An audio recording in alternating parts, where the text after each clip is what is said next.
Depuis ce week-end, les propos d'Alain Juppé sur un éventuel rassemblement au centre pour les européennes sèment le trouble. Propos délibérés ou enthousiasme spontané pour la vision européenne du président Macron, l'intéressé minimise.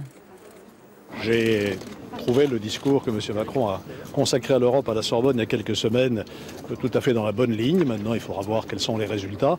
Et en tout cas, moi, je ne me mêle pas de la constitution des listes. Ce n'est pas mon problème. Ce qui m'intéresse, c'est le projet européen, c'est l'idéal européen et la façon de le communiquer aux jeunes Européens et aux jeunes Français en particulier. Beaucoup de réactions, sans doute exacerbées par le contexte électoral pour la présidence du parti. Mais pour certains, il faut choisir son camp. Quand on est membre des Républicains, on clarifie ce que l'on souhaite et ce que l'on veut, si on est dans la majorité ou si on est dans l'opposition. On ne peut pas être les deux à la fois et que chacun prenne ses responsabilités. Il y a une élection à la présidence des Républicains, c'est l'occasion ou jamais d'être clair, de clarifier son positionnement à l'égard d'une volonté politique.